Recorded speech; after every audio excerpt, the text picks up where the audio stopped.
So it means initially they are present in the lateral wall. Now they extend medially. They extend medially this direction and this direction, and they fuse with each other in the floor of the primitive pharynx. Means this pharyngeal arches support the lateral wall and support the floor of the primitive pharynx, and they fuse with the same number. Now in this diagram, this is the first arch and this is the floor. Now this is the fuse.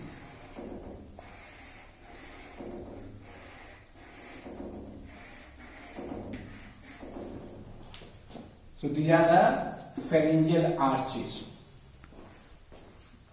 They are present in the lateral wall and the floor of the primitive pharynx, and they support the lateral wall and the floor of the primitive pharynx, and they fuse.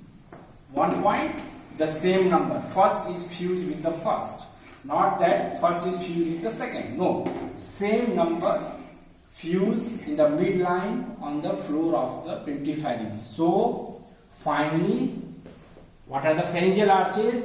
They are the mesenchymal tissue derived from these three structures. They are the pluripotent cells. In the future, they form the cartilage, form the muscles, they form the vessels, and they are lined outside by the ectoderm, inside by the endoderm. Initially, they are present in the lateral wall. With further development, they extend medially and fuse with the same number and support the lateral wall and the floor of the primitive pharynx. Now this structure below, it becomes continuous as the esophagus. It is the esophagus.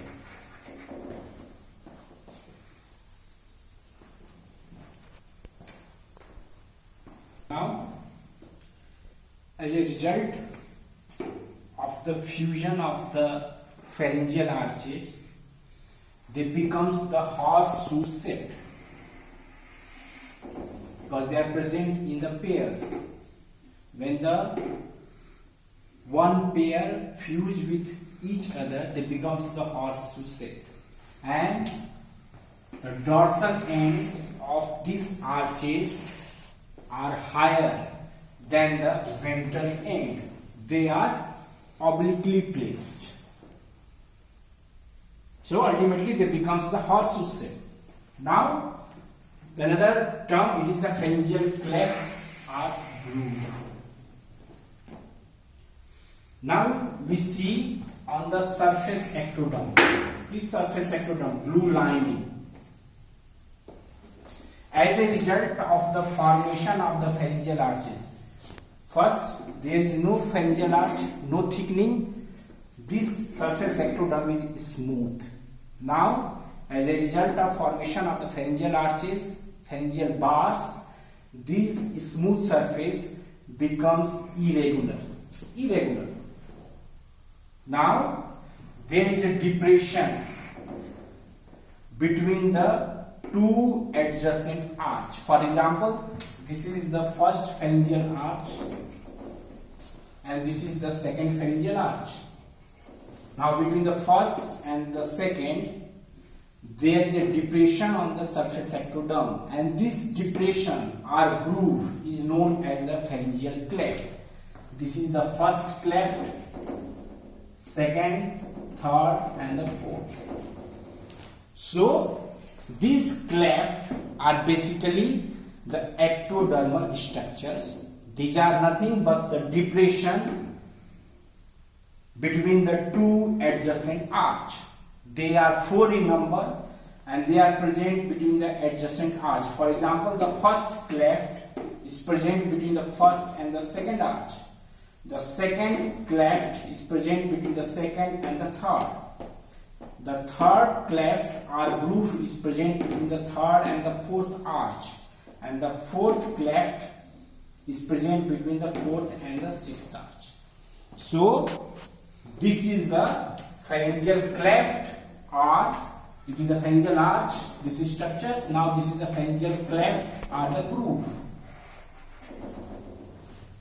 They are the ectodermal structures, ectodermal lining. Now the pharyngeal pouches. What is the pharyngeal pouch? Now see the inside. The inside, it is the endoderm. Similarly, it is the smooth. Now with the formation of pharyngeal arches, there is a depression also formed on the inner surface, that is the endodermal surface. And these depressions, similar like the outer, it are known as the pharyngeal pouches. The only difference, it is the present outer surface and it is the ectoderm, that is the pharyngeal cleft or groove. And these are present inside. These are the pouches. First pouch, second pouch, third pouch, fourth pouch. They are also present in the pairs. Means they are present on the both sides, like the pharyngeal arches. So, and the second difference, one is present outside, outer surface. It is present in the neck region. It is the pharyngeal cleft or groove. The present on the inside, it is the pharyngeal pouch. It is 4 in number. It is 4 in number. It is present between the adjacent arches. It is also present between the adjacent arches. They are ectodermal lining. They are the endodermal lining.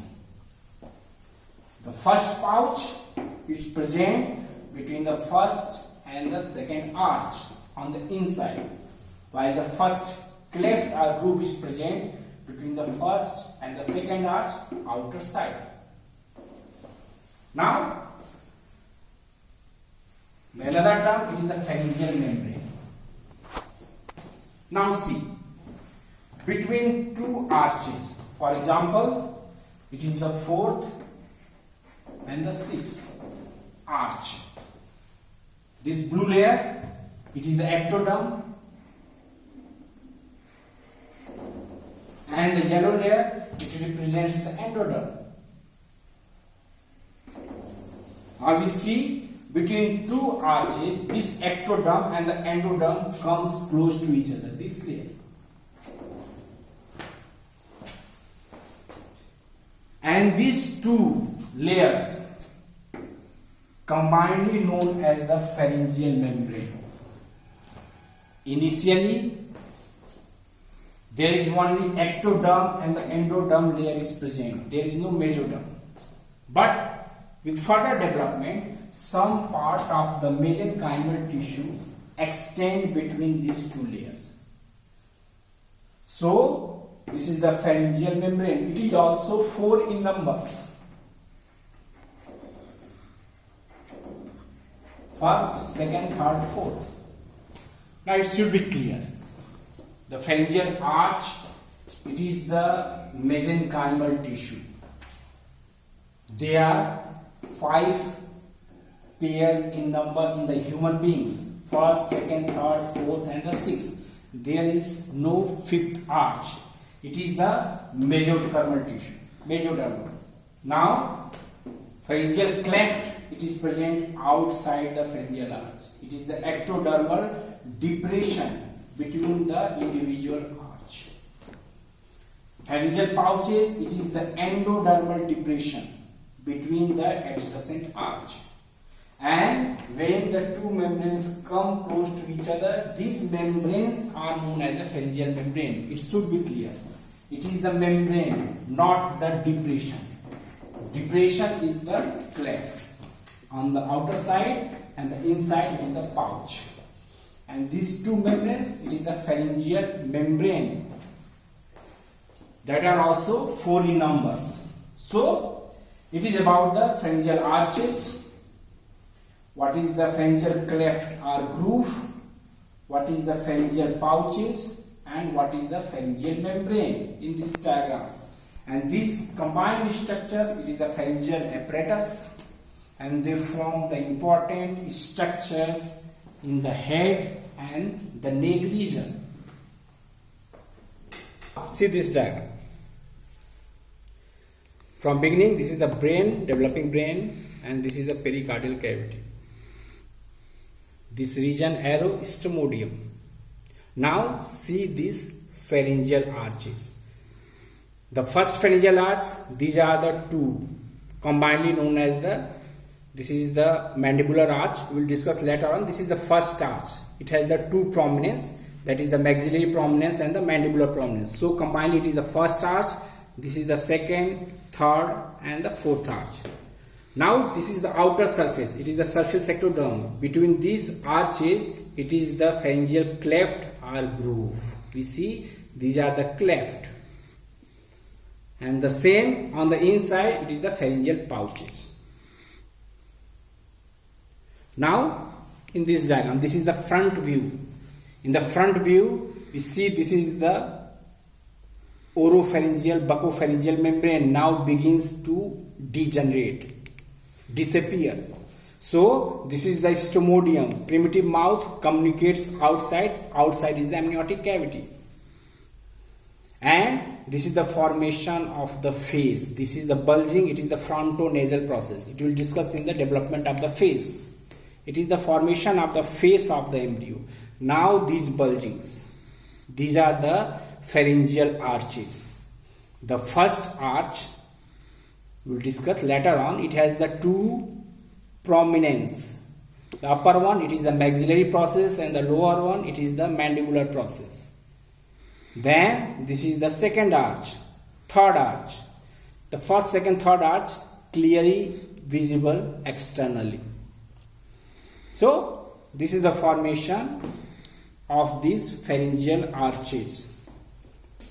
Now in the same region, in this diagram, now see the face is almost clear. This is the nasal plateau, nasal pits. Now the first arch involved in the formation of the jaw. First arch का role होता है jaw के formation में. Now this mandibular process form the mandible, and the maxillary process, it forms the part of the upper jaw. So we see how these arches play role in the formation of the head and the neck region.